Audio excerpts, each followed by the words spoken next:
So for today's meeting, I wanted to go over the process of creating a treatment plan that would best address Billy's rigidity.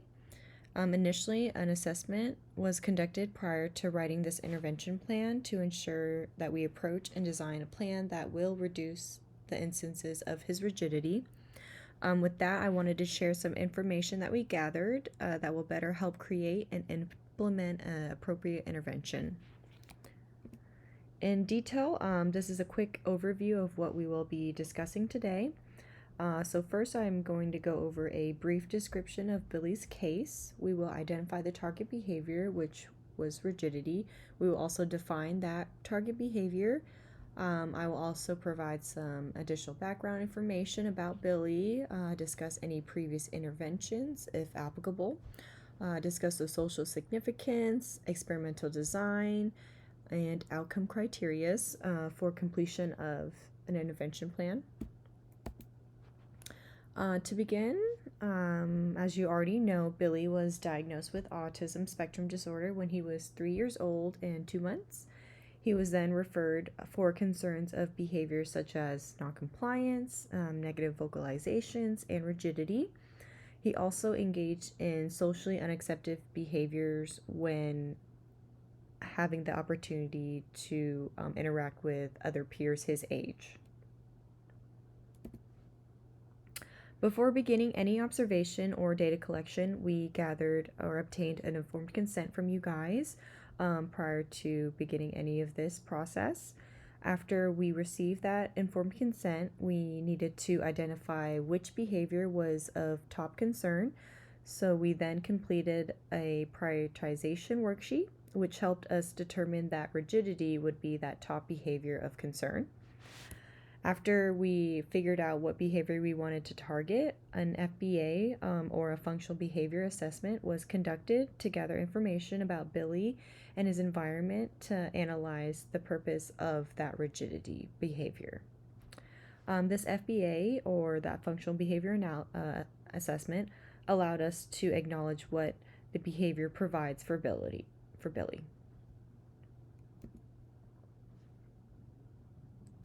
Once we observed this behavior, we were able to define it in a clear, concise, objective definition.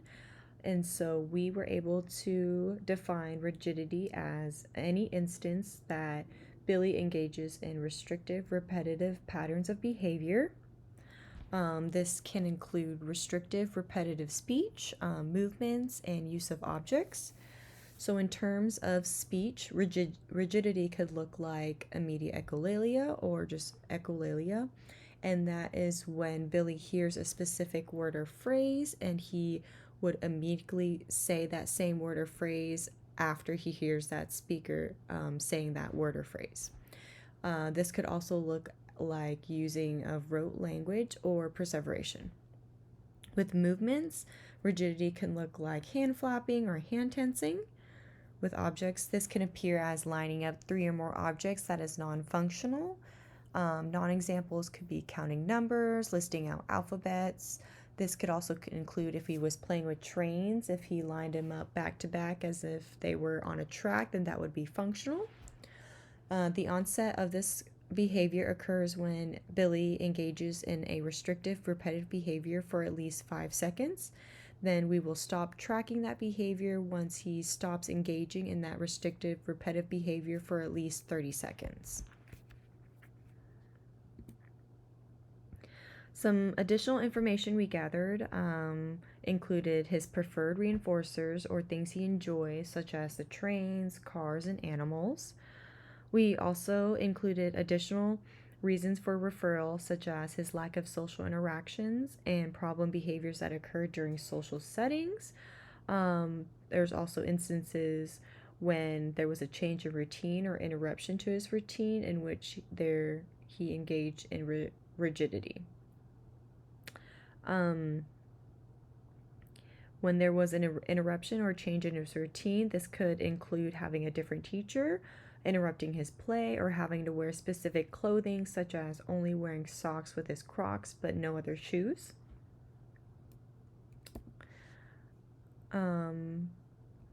Billy was then referred to 123 therapies, where he would receive ABA services to reduce instances of rigidity, while also learning alternative or replacement behaviors that will allow him to accept and tolerate those changes or interruptions to his routine.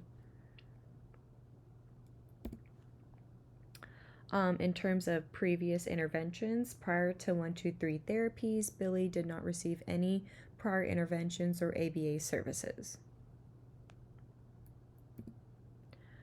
For the social significance, we want to reduce Billy's instances of rigidity, to expand his social skills and provide him opportunities to learn new skills that would help him live as independently as possible. We also take into consideration the families or your guys' family's cultural background, cultural factors that would help Billy acquire culturally appropriate skills as well. Overall, the reduction of this behavior will enhance his quality of life and promote that independence and socially significant behaviors. As for the experimental analysis portion, we used a traditional functional analysis and obtained consent from you guys, and also obtained information about your home preferences prior to conducting this functional analysis. This functional analysis, or short term we call it an FA, allowed us to test for specific conditions. Particularly in Billy's case, we tested the play control condition, which was where we had Billy continuously playing with preferred toys such as those trains or the cars or animals. No demands were placed, and so we consider that the play control condition, in which he was happy, relaxed, and engaged. Once an instance of rigidity occurred during that condition, it was ignored and we remained neutral and did not give any attention towards that rigidity. The next condition we tested was the alone condition, and that was where Billy was left in a room that had no toys or any form of reinforcer or objects in there. There was also no other individuals in the room besides Billy himself. In order to observe him, we inconspicuously had a video camera recording that observation session for that condition in order to observe any instances of rigidity. The last condition we tested was the escape condition, in which a demand was placed by interrupting or changing Billy's routine.